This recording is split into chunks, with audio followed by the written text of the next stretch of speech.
Paz do Senhor, irmãos.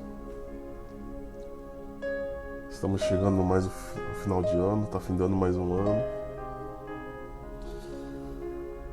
E como muitos, a gente cria as expectativas, pensamentos, sonhos para o ano que se vem, né? Para o ano vindouro. Então eu resolvi criar um estudo aqui, um tema de bênçãos de Deus. E surgem algumas perguntas. Por que é tão difícil sermos abençoados? Ou por que quando pedimos algo para Deus, vivemos uma batalha espiritual constante? E essa breve palavra, espero trazer alívio ao coração de todos aqueles que escutam essa mensagem. Em João 14, 13 a 14, Jesus fala assim: tudo que pedires em meu nome ao Pai, vos será concedido. Então, porque é tão difícil sermos abençoados por Deus, ou receber a bênção de Deus, temos tantas batalhas espirituais? Por quê? Será que é porque a gente não sabe pedir a Deus? Eu falo, sim, não sabemos pedir ao Pai, não sabemos nos expressar, não sabemos colocar as nossas necessidades para Deus. Um exemplo disso que eu posso dar é um irmãozinho que quer um emprego. Ele vai para Deus, pede um emprego para Deus, só pede um emprego, mais nada. E Deus dá esse emprego para ele, Deus abre essa porta para ele. Mas tá numa empresa ali onde ele vai ganhar um salário mínimo, não vai ter muitos benefícios. Mas ali Deus tem preparado um milagre para ele, onde que ele vai ter aumento de salário, crescimento, vai ser reconhecido e tudo mais. Mas o diabo é astuto, porque na própria palavra de Deus fala que ele anda ao nosso derredor. Então o diabo é astuto. O diabo, sabendo que Deus preparou um emprego para ele, porque o irmãozinho já foi lá para entrevista, né? O que o diabo faz? Prepara um emprego para ele também, ganhando 3 vezes mais, com bastante benefícios, com tudo. O que o irmãozinho vai fazer? Ele não vai pegar o emprego com o salário mais baixo que Deus providenciou para ele. Ele vai pegar o outro emprego que vai vir com salário mais alto. E ainda vai falar: esse é o emprego que Deus me deu. Sendo que não foi Deus que preparou esse emprego para ele, sim o diabo. Mas o irmãozinho iludido vai falar que foi Deus. Daí passa-se os tempos, ele começa a se afastar da igreja porque o trabalho está sugando muito ele. Começa a ter mais prazeres do mundo porque o salário proporciona ele fazer mais coisas. Daí começa a tribulação na vida dele. Ele se afasta da igreja, se afasta de Deus e ainda por cima culpa a Deus por ter dado aquele emprego para ele.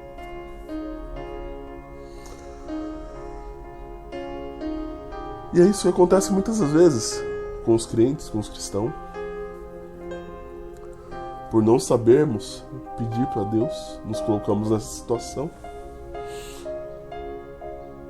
Quando você for pedir algo para Deus,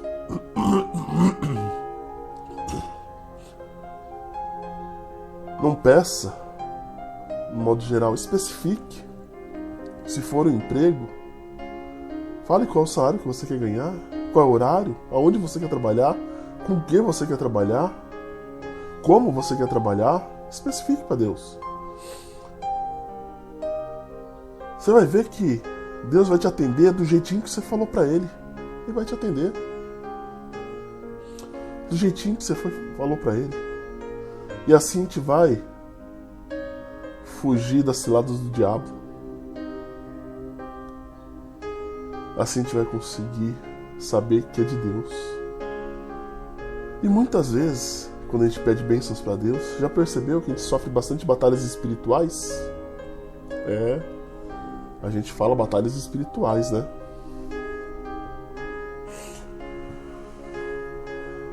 Em Jó 1, 6 a 12, Deus mostra que não existe batalha espiritual. Não tem batalha espiritual. Sabe por quê? Quando o diabo foi ter na presença de Deus, Deus perguntou assim para ele: de onde você vem? De passear pelo mundo. Daí Deus fala: viu meu servo Jó? Servo bom, agrada ao meu coração. E o diabo falou assim: também tem tudo de bom? Como ele não vai ser grato a ti? Qual que é a dificuldade na vida dele? Você vai ver que ele vai te negar. Daí Deus vira e fala assim: vai, pode tirar tudo, mas não toca na vida dele. Irmãos, Deus já sabia que o diabo estava olhando para Jó. E o diabo queria pegar Deus, tentar derrubar Deus. Então o diabo foi pedir permissão para Deus. Guarda bem essa palavra: permissão para Deus. Porque se o diabo quisesse fazer qualquer coisa na vida de Jó, ele não teria ido à presença de Deus pedir permissão.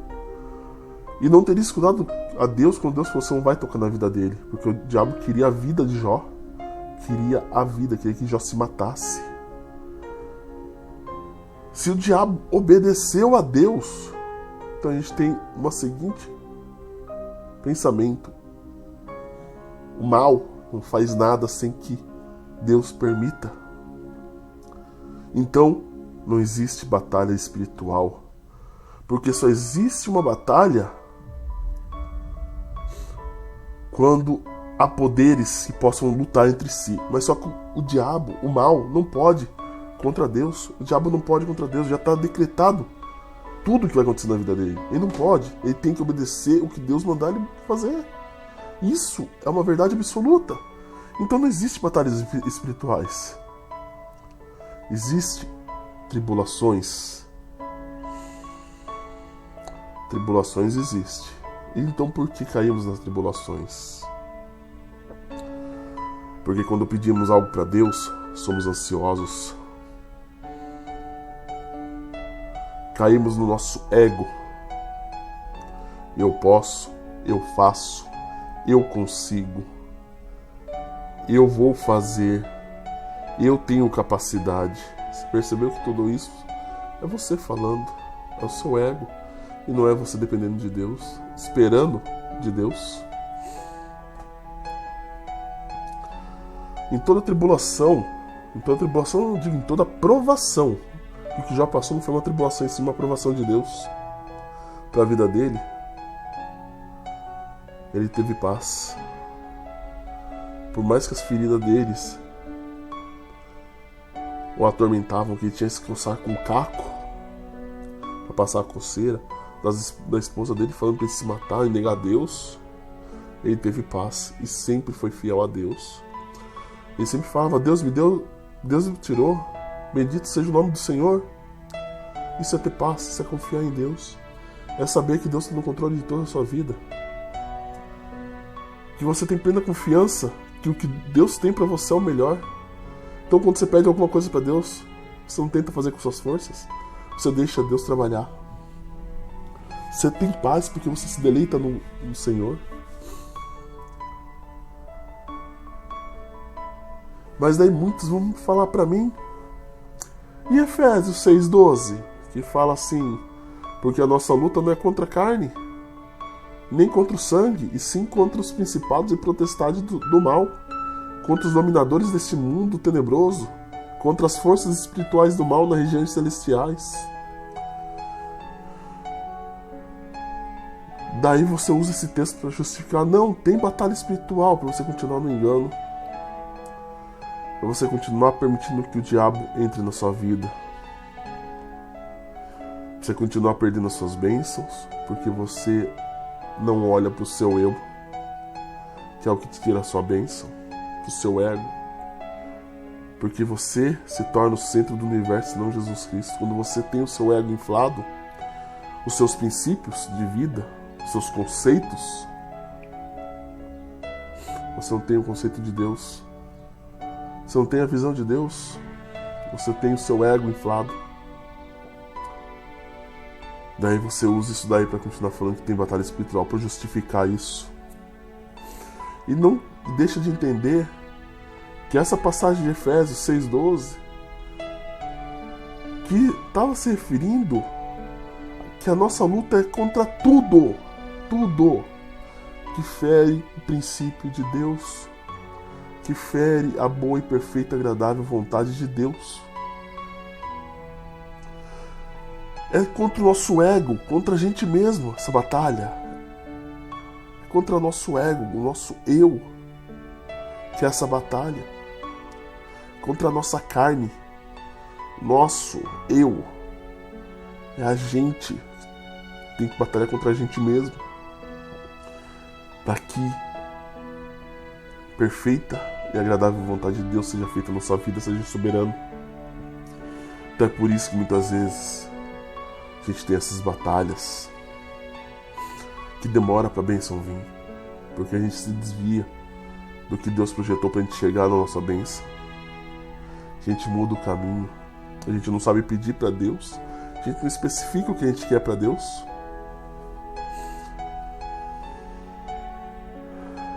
Daí vem uma parte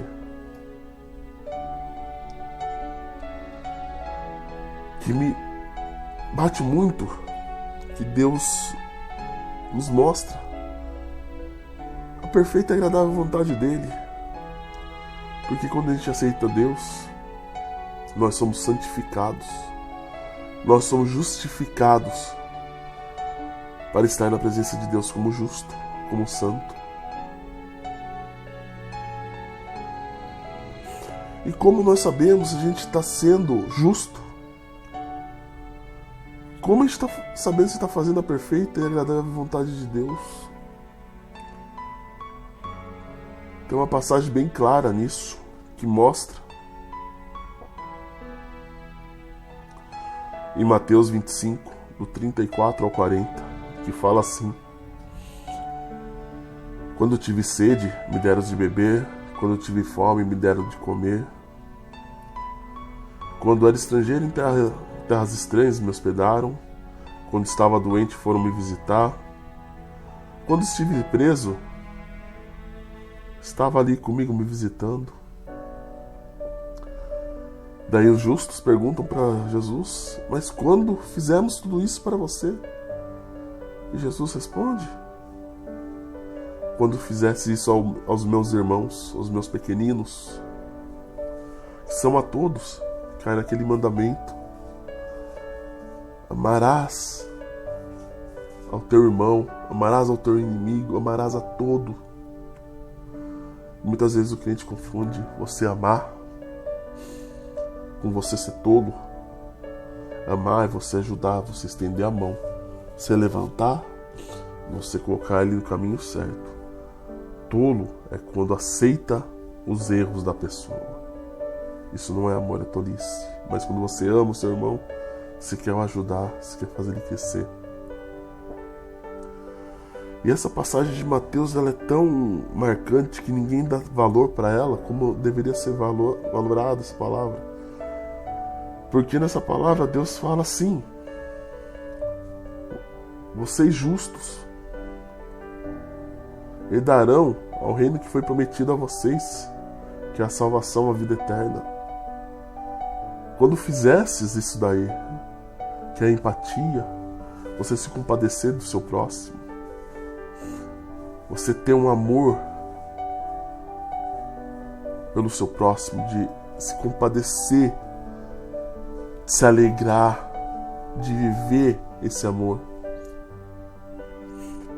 Isso é tão importante, mas muitos cristãos deixam de lado, porque é por causa dessa palavra que muitos vão perder o reino de Deus, muitos perdem as suas bênçãos, muitos perdem a sua vida.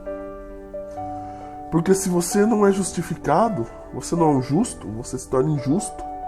E como injusto herdará o reino de Deus? Não vai herdar, vai para o inferno. E como você sabe se você é justo ou injusto? Quando você vai na igreja, você senta lá para assistir o culto. Acaba o culto, o pastor dá a bênção final. O que você faz?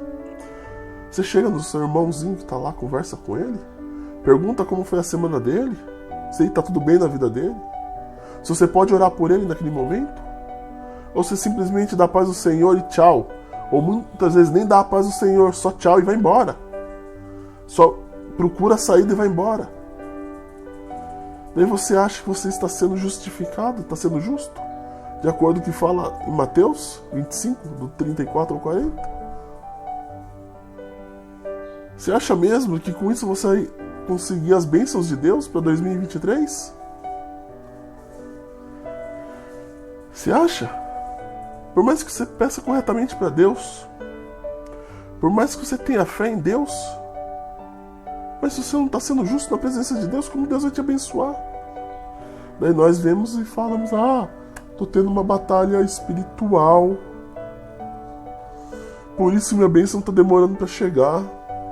Ou, o que eu pedi para Deus não é do coração de Deus, não é da vontade de Deus. Meu irmão, isso é uma mentira que você está vivendo para justificar os seus erros, para justificar o seu ego, para justificar a sua mesquinhez. Porque na palavra de Deus, quando Jesus fala, tudo que pedires em meu nome eu vos farei, não fala assim, tudo que pedires em meu nome, se for da vontade do Pai, Ele fará. Não tem isso, Ele fará. Tudo que pedires em meu nome, Ele fará. Ponto. Então você pediu, Deus vai fazer. Mas se você tiver fé, colocar na mão dele, deixar Deus cuidar e caminhar igual Mateus 25, do 34 ao 40, você ser justo na presença de Deus. Muitas vezes, na ânsia de querer evangelizar as pessoas, primeiramente a gente olha para a pessoa e fala assim, se você continuar desse jeito, você vai para o inferno. Jesus nunca fez isso. Toda vez que um pecador chegava até ele, ele curava, ele abençoava e falava, vai-te e não peque mais. Nunca falou para o pecador que ele ia para o inferno se ele continuasse daquele jeito. E nós crentes, para saciar o nosso ego de querer ser, fazemos isso. Você acha mesmo que você está sendo justo ou injusto na presença de Deus? Então guarde essas palavras, medite sua vida em Mateus 25, do 34 ao 40. E peça constantemente a Deus que você seja justo na presença dEle. Que ao ver um irmãozinho lá da sua igreja que você vai, você ora por ele, você se compadece da vida dele. Se a vida dele está tudo em ordem, ótimo, você vai orar e vai agradecer a Deus pelas bênçãos que Deus está provendo na vida dele. Se ele está passando por dificuldade, por tribulação, você vai orar e pedir para que Deus dê a saída, que Deus mostre para ele o que ele está errando para sair dessa tribulação. E se ele está passando por uma provação de Deus, porque provação de Deus é diferente de tribulação. Provação de Deus é para Deus estar te ensinando para você ter um crescimento. Você vai orar com ele para pedir visão, para que ele veja o que ele está errando, para poder crescer na presença de Deus. Então medite nessa palavra e viva Mateus 25, do 34 ao 40. Viva, torne isso vivo no seu coração, que você vai ver que a sua vida vai ser extremamente abençoada. Porque tudo que você pedires, em nome de Jesus Cristo, Deus vai fazer por você. Ó Deus de glória e maravilhas, entro na tua presença agora, Pai, para te louvar, te exaltar.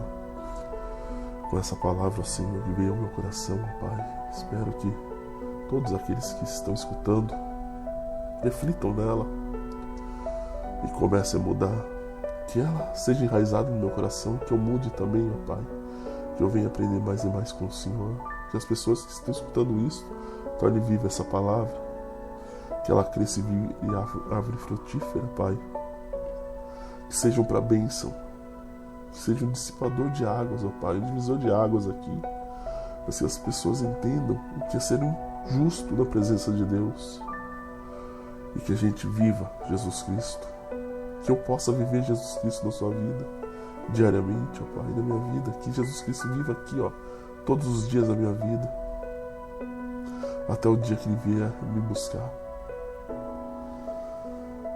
Eu te peço, te agradeço em nome de Jesus.